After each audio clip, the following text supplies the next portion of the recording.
تو میں عرض کر رہا تھا کہ وہ دونوں میاں بیوی رہا کرتے تھے، پرسکون زندگی گزار رہے تھے۔ تو اس کا شوہر رکشہ چلا کے اور آسانی سے اپنی زندگی گزار رہا تھا۔ صبح کو نکل جاتا تھا کھانا کھا کے، اور شام تک وہ آ جاتا تھا، اور جو بھی اس کی کمائی ہوتی تھی اس کمائی کو اپنے گھر پر اپنے پریوار میں خرچ کیا کرتا تھا۔ کئی سال گزر گئے اس کی شادی کے، لیکن اس کا کوئی بچہ نہیں ہوا، اس کی اولاد نہیں ہوئی۔ تو اسی غم میں دونوں رہا کرتے تھے۔ بیوی زیادہ اس غم میں رہا کرتی تھی، اور وہ دعا کرتی تھی پروردگار عالم ہماری بھی گود بھر دے۔ اس کے ساتھ کی جو سہیلیوں کی شادیاں ہوئی تھیں ان کے بچے تھے، ان کی اولاد تھی، لیکن اس کی کوئی اولاد نہیں، اس کا کوئی بچہ نہیں۔ تو یہ غم اس کو ستایا جا رہا تھا۔ جو اس کا شوہر تھا، اب یہ گھر پر آتا تھا، اس کے چڑچڑاپن ہو گیا تھا۔ جب اولاد کوئی نہیں ہوتی ہے تو پھر لڑائی جھگڑے بھی زیادہ ہوتے ہیں، میاں بیوی میں آپس میں جھگڑے ہوتے ہیں، بیوی کی غلطی نکالتا ہے، ایک شوہر کی غلطی نکالتا ہے، آپس میں ہی جھگڑے کرتے ہیں، ہے نا۔ تو اس کی بیوی بہت سمجھدار تھی، لیکن وہ بہت زیادہ اس کو جو ہے اب ٹارچر کرنے لگا کہ بچے نہیں ہو رہے ہیں۔ تو وہ کہتی اس میں میری کوئی مرضی نہیں ہے، یہ تو اللہ تعالیٰ کی مرضی ہے، بچے ہونا یا نہ ہونا یہ اس کی مرضی ہے، جب وہ چاہے گا تو عطا فرمائے گا۔ حضرت ابراہیم علیہ السلام کو کس عمر پہ اللہ تعالیٰ نے بیٹا عطا فرمایا؟ تو ہمیں صبر کرنا چاہیے۔ بیوی یہ سمجھاتی تھی، یہ بتاتی تھی کہ بندہ جب صبر کرتا ہے تو اللہ تعالیٰ اسے اتنا نواز دیتا ہے کہ اس کے خالی دامن پر ہو جایا کرتے ہیں۔ صبر سے کام لو، صبر رکھو، لیکن اس کو صبر نہیں ہوتا تھا۔ اب کیا ہوا کہ رکشہ چلاتا تھا، ایک دن اس کی ایک لڑکی سے ملاقات ہو گئی اور آپس میں بات چیت ہونے لگی۔ تو اب وہ اپنے رکشے سے اس لڑکی کو اس کی منزل پر چھوڑتا تھا۔ روز اس کا یہی معمول ہو گیا تھا، ہنسی مذاق ہونے لگی، بات چیت ہونے لگی، یہاں تک کہ اس نے اپنا نمبر اسے دے دیا، اس نے اپنا نمبر اسے دے دیا۔ اب یہ دونوں آپس میں بات کرنے لگے، رات میں دیر رات تک گھر پہ آتا۔ اب بیوی سے وہ بات بھی نہیں رہی، اب بیوی کو بہت زیادہ ٹارچر کرتا، بہت زیادہ اس کو سناتا رہتا، گالیاں دیتا، کبھی کبھی مار بھی دیتا تھا۔ ایک دن ایسا ہوا کہ بیوی کے پیٹ میں درد ہوا، اس نے دائی کو بلایا، اور بلانے کے بعد جب دائی نے چیک کیا، کہا مبارک ہو تم حاملہ ہو چکی ہو۔ جب اس نے اتنی بات سنی کہ میں حاملہ ہو چکی ہوں، اس نے امیدیں چھوڑ دی تھیں کہ ہمیں پتہ نہیں بچہ ہوگا کہ نہیں ہوگا، لیکن جب دائی کی یہ بات سنی تو خوشی کی ایک لہر اٹھی، خوشی میں جھومنے لگی اور سوچنے لگی آج جب میرے شوہر آئیں گے تو ان کو جب میں بتاؤں گی تو ان کو بھی خوشی ہوگی۔ لیکن وہاں کیا چل رہا تھا بیوی کو کچھ پتہ نہیں۔ شام کو جب شوہر آیا تو شوہر کو بتانے لگی کہ آج میں آپ کو ایک ایسی بات بتانے والی ہوں جسے سن کر تم خوشی سے جھوم اٹھو گے۔ کہا بتاؤ کیا بات ہے؟ کہا میں حاملہ بن چکی ہوں، ہم بھی اب بہت جلد ایک بیٹا یا بیٹی کی ماں اور تم باپ بن جاؤ گے۔ تو اتنی بات جب خوشی خوشی کہی تو اس نے اس پر کوئی خوشی کا اظہار نہیں کیا۔ وہ شوہر جو ہر وقت یہ چاہتا تھا کہ ہماری بھی اولاد ہو، ہر وقت اپنی بیوی کو اس بات سے ٹارچر کرتا تھا کہ تو ماں نہیں بن رہی ہے، آج جب اس نے یہ خوشی کی لہر، یہ خوشی کی گھڑی اور یہ خوشی کے موقع کی بات سنائی، جب یہ بتایا کہ میں حاملہ ہو چکی ہوں اور تم خوشی کے مارے جھوم اٹھو گے، تو اس بات پر اسے کوئی اثر نہیں ہوا کہ اچھی بات ہے، اتنا کہہ کے اور وہ سونے کے لیے چلا گیا۔ بیوی بہت زیادہ غمزدہ ہو گئی کہ یہ آخر بات کیا ہے، کہ ابھی تو وہ خوشی کی بات تھی، میں نے یہ سنایا تو انہوں نے کوئی رسپانس نہیں دیا۔ تو آخر کار ایسے ہی معاملات چلتے رہے۔ ایک دن وہ آیا کہ بیوی جو ہے تقریباً 5 یا 6 مہینے سے حاملہ ہو چکی تھی۔ اب ایک دن وہ آیا کیونکہ اس کی بات چیت زیادہ بڑھ چکی تھی آگے اس کے شوہر کی، اور اس نے اس لڑکی سے نکاح کر لیا، اور نکاح کر کے وہ گھر پہ لے آیا۔ گھر پہ لایا تو بیوی دیکھ کر چونک گئی، کہا یہ کیا کر لیا تم نے؟ حالانکہ اسلام میں 4 نکاح جائز ہیں، 4 شادیاں جائز ہیں، 4 شادیاں ہو سکتی ہیں۔ تو اب چونکہ ہمارے یہاں بہت سے لوگ اس کو غلط سمجھتے ہیں، غلط مانتے ہیں، لیکن 4 شادیاں تب جائز ہیں جب بندہ تب 4 شادیاں کرے کہ جب اس کے پاس استطاعت ہو، جب اس کے پاس مال اور دولت ہو، پیسہ ہو، کہ ایک بیوی کو جتنا دے اتنا ہی دوسری والی کو دے۔ مان لیجئے کسی کی 2 بیویاں ہیں، اس نے 2 شادیاں کی، اب اس کے پاس ہے کچھ نہیں تو ایک کو زیادہ دے دیا، ایک کو دیا ہی نہیں، تو یہ تو پھر انصاف نہیں ہوا۔ انصاف پتہ ہے کیا ہے کہ 2 کسی کی بیویاں ہیں تو 2 تربوز لایا۔ اب ایک سوال میں کرتا ہوں، آپ اس کا جواب دیجئے کہ کسی کی 2 بیویاں ہیں اور وہ 2 تربوز خرید کر لایا، تو اب کس طریقے سے وہ بانٹے گا؟ تو تو آپ ظاہر سی بات ہے یہی کہوگے کہ ایک اس کو دے دے گا دوسرا اس کو دے دے گا، لیکن یہ انصاف نہیں ہے۔ پتہ ہے انصاف کیا ہے؟ اب پہلے ایک تربوز کو کاٹے، آدھا ایک کو دے آدھا دوسرے کو دے، پھر ایک تربوز کاٹے، آدھا اس کو دے آدھا اس کو دے، یعنی دونوں تربوز سے آدھا آدھا دونوں کو دے، یعنی ایک تربوز پورا نہ دے۔ کیوں؟ اگر کسی ایک کا یعنی ایک بیوی کا تربوز خراب نکل گیا تو پھر آپ سمجھ لیجئے اس کے ساتھ تو نا انصافی ہو جائے گی۔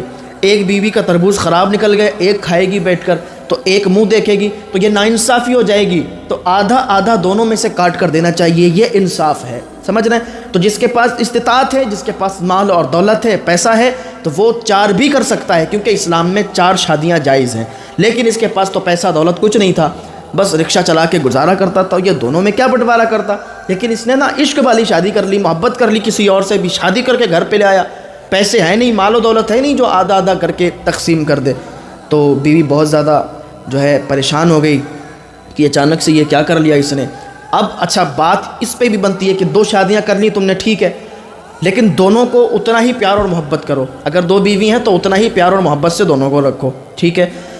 اب کیا ہوا کہ ایک بیوی دوسرے پر اپنا حق جمائے، تو ایسا تو ہو نہیں سکتا نا کہ ایک بیوی آ گئی، اب نئی والی آ گئی تو وہ پرانی والی پر اپنا حق جتائے اور پرانی والی کو ڈانٹے، اس سے کام کرائے، ایسا بھی نہیں ہے۔ ہونا یہ چاہیے کہ جب 2 بیوی ہیں تو دونوں برابر برابر کام کریں، کسی ایک کا بھی کسی پر زور نہیں ہے کہ نہیں تم کرو اور وہ اپنا حکم چلائے۔ لیکن اس نے کیا کیا؟ اپنا حکم چلانا شروع کر دیا۔ وہ کہتی برتن تم دھو گی، کپڑے تم دھو گی، اپنے بھی کپڑے اس سے دھلواتی، اور وہ حاملہ ہے، پریشان ہے، درد ہوتا ہے پیٹ میں، پھر بھی کام کرتی ہے۔ شوہر کو کوئی فکر نہیں ہے، شوہر تو اپنی ہی دھن میں مگن ہے۔ اب ایک دن کیا ہوا کہ شوہر گیا ہوا تھا، اس نے اتنا زیادہ ٹارچر کیا، بہت زیادہ، اس کو کھانا بھی نہیں دیا۔ شام کو شوہر آیا تو لگا کہ بات کر دی۔ عورتوں کی تو بات ہوتی ہے نا، عورتوں میں یہ ہوتا ہے، ایک ان کا ملکہ ہوتا ہے کہ وہ لگا کے بہت بات کرتی ہیں، بات چھوٹی سی ہو اس کو بتنگڑ بنا دیتی ہیں، بڑا کر کے پیش کرتی ہیں۔ اور ایک یہ بھی خصلت ہوتی ہے عورتوں میں، کسی کو برا نہ لگ جائے، ایک بات اگر کسی کو بتا دی جائے نا تو پھر ساری عورتوں میں وہ بات پھیل جاتی ہے۔ اس سے چاہے 1,00,000 بار یہ بتایا جائے کہ کسی کو بتانا مت، لیکن وہ بتا بھی دیتی ہیں۔ لیکن یہ بات نہ ہونی نہیں چاہیے، اگر کسی کا راز ہو تو راز رکھنا چاہیے اپنے آپ۔ کیوں؟ کیونکہ آپ کنیز فاطمہ بن کر زندگی گزارنے والی ہیں۔ کیوں؟ کیونکہ آپ کنیز فاطمہ ہیں۔ اپنی زندگی کو سیدہ فاطمہ الزہرا رضی اللہ تعالی عنہا کی زندگی پر گزارنا چاہیے، اپنی زندگی کو سیدہ فاطمہ الزہرا رضی اللہ تعالی عنہا کی طرح زندگی گزاریں، بھی دنیا میں بھی کامیابی ہے اور آخرت میں بھی کامیابی ہے۔ کنیز فاطمہ بن کر اپنی زندگی کو گزاریں تو تمہاری دنیا بھی سنور جائے گی، تمہاری آخرت بھی سنور جائے گی۔ اب کیا ہوا، ایک دن بارش ہو رہی تھی اور یہ حاملہ تھی، 9 مہینے ہو چکے تھے اور بارش ہو رہی تھی، تو اس نے کیا کیا، اس کو بہت زیادہ کسی بات پر ٹارچر کرنا شروع کر دیا۔ اس کو ایک کہیں کونے میں بند کر دیا، ایک کمرے میں، اس میں کنڈی ڈال دی، تالا ڈال دیا۔ اب وہ بند بیچاری، اس کے درد شروع ہو گیا، تو کسی طریقے سے کھڑکی توڑ کر وہ باہر نکل آئی۔ باہر نکلی تو بھوک بھی تیزی سے لگی تھی، کچن کی طرف بڑھی تو اس میں بھی تالا تھا، کچن جیسی چیز میں بھی، کھانے پینے کی چیز جہاں رکھی وہاں پر بھی تالا پڑا۔ اب کیا کرتی، باہر کو گئی تو کتے روٹی کھا رہے تھے، کتوں کے سامنے روٹی پڑی ہوئی تھی، ان کے گھر پہ کتے پلے ہوئے تھے، کتوں کے سامنے روٹی پڑی تھی، اس کے سامنے سے روٹی اس نے کھینچی اور کھانے لگی، کیونکہ جس کو بھوک لگی ہوتی ہے نا، وہ جانور کے جس میں چارہ کھاتا ہے جانور، اس سے بھی نکال کر وہ کھا سکتا ہے اگر کوئی چیز اس سے مل جائے۔ کتوں کے سامنے اگر روٹی پڑی ہو اس سے بھی وہ نکال کر کھا سکتا ہے، کیونکہ بھوک ایسی چیز ہے، سمجھ رہے ہیں؟ بھوک انسان کو بالکل نڈھال بنا دیتی ہے، بھوک انسان سے کیا کروا لے کہ کسی کو پتہ نہیں، سمجھ رہے ہیں؟ تو وہ کتوں کے سامنے کی روٹی کھا رہی تھی۔ کتوں نے جب اس کے بھائی کسی کے سامنے سے اس کا رزق کھینچے گا، کتوں کے سامنے سے اس نے روٹی اٹھائی تو کتے بھونکنے لگے۔ یہ آواز جب اندر گئی، وہ دوسری والی بیوی بھاگتی ہوئی آئی، دیکھا تو وہ کتوں کے سامنے کی روٹی کھا رہی تھی، تو اس کو نا ایک تھپڑ بھی مارا اس نے اور ڈانٹا بھی، اور کتوں کو کھول دیا، ان کی زنجیروں کو کھول دیا۔ کتوں نے زنجیریں جیسے ہی کھلیں اس عورت کو دوڑانا شروع کر دیا، وہ بھاگنے لگی، بھاگتی بھاگتی گر گئی ایک جگہ پر، پانی برس رہا تھا، اور ایک دروازے پر وہ اندر داخل ہونا چاہ رہی تھی لیکن کنڈی لگی تھی، دروازہ بس کھٹکھٹایا اس نے اور وہیں پر گر گئی۔ درد تیزی کے ساتھ شروع ہو چکا تھا۔ اس گھر میں ایک بوڑھی اماں رہا کرتی تھی، وہ آئیں، انہوں نے دیکھا، اس کو اٹھا کے اندر لے گئیں، اندر لے جانے کے بعد دروازے کی کنڈی لگا لی۔ اب عورت بے ہوش ہو چکی تھی، جب اس کو ہوش آیا تو وہ دیکھتی ہے کہ بچے کی پیدائش ہو چکی تھی، بچی کی پیدائش ہوئی، بیٹی پیدا ہوئی تھی، بیٹی کا انتقال ہو گیا تھا، یعنی بیٹی مری ہوئی پیدا ہوئی تھی، کیونکہ ان لوگوں نے اتنا ظلم کیا، اتنی تکلیفیں دیں، کھانا بھی صحیح سے نہیں دیا۔ زندگی تو اللہ تعالیٰ کے اختیار میں ہے، اللہ تعالیٰ جسے چاہے اسے زندگی عطا فرماتا ہے، لیکن ایک وہ بھی ہو جاتا ہے کہ جب انسان اپنی کیئر نہیں کرتا ہے اور جب بچے کی کیئر نہیں ہو پاتی ہے اور اس کو صحیح طریقے سے کھان پان نہ مل پائے، تب معاملات ایسے ہو جاتے ہیں، وہ ایک ذریعہ بن جاتا ہے، سمجھ رہے ہیں؟ تو اس کی میت ہو چکی تھی، وہ بہت چیخ چیخ کر رونے لگی اور کہنے لگی یہ سب ان لوگوں کی وجہ سے ہوا، یہ سب میرے شوہر کی وجہ سے ہوا، کہ اس بیوی کی وجہ سے ہوا۔ اس نے تھوڑی دیر روئی، بوڑھی اماں نے سمجھایا، کہا بیٹا کوئی بات نہیں ہے، پورا مسئلہ جب اس نے بتایا، بوڑھی اماں نے سنا، کہا اللہ پر یقین رکھو، بھروسہ رکھو، اللہ تعالیٰ سب بہتر فرمائے گا۔ کہا اماں میں کہاں جاؤں گی؟ تو اماں بولی کہ تمہیں جانے کی ضرورت نہیں کہیں بیٹا، میں اکیلی رہتی ہوں، تم میرے ساتھ رہو، میں تمہیں اپنی بیٹی مانتی ہوں۔ اور اماں کے گھر پہ وہ رہنے لگی اور کافی ٹائم تک وہ وہاں رہتی رہی، کپڑے کی سلائی کرتی تھی، کپڑے کی سلائی کرنے لگی اور دھیرے دھیرے اس نے ترقی حاصل کرنا شروع کر دی۔ وہ کپڑے کی سلائی کر لیتی تھی، کپڑے سل لیتی تھی، اس نے ایک دکان کھول لی وہیں پر اور اماں کے ساتھ رہا کرتی تھی۔ اس نے اب کیا کیا، دھیرے دھیرے کچھ اور لڑکیوں کو رکھ لیا، اور لڑکیاں جب کام کرنے لگیں تو اس سے کام اور بڑھنے لگا، دھیرے اس نے بہت اچھا خاصا پیسہ کما لیا، گھر بھی بنا لیا اور اس نے اپنی ضرورت کے سارے سامان لے لیے۔ اب کیا ہوا، ادھر ایک دن ایسا ہوا کہ وہ رکشے سے جا رہا تھا، اس کا رکشہ کسی بڑے واہن میں اس نے ٹکر مار دی اور ایکسیڈنٹ ہو گیا، رکشہ بھی ٹوٹ گیا اور وہ گرا جا کے اس کی ٹانگ ٹوٹ گئی، ٹھیک ہے۔ وہ چارپائی پر آ گیا، ویل چیئر پر آ گیا، چارپائی پر پڑا رہتا تھا، ویل چیئر پر بیٹھا رہتا تھا گھر پہ۔ جب جس دن ایکسیڈنٹ ہوا اس دن جب گھر پہ آیا، بیوی کو بتایا کہ آج میرا ایکسیڈنٹ ہو گیا، آج میری ٹانگ ٹوٹ گئی ہے، یہ دیکھو یہ میں علاج کروا کے آیا ہوں۔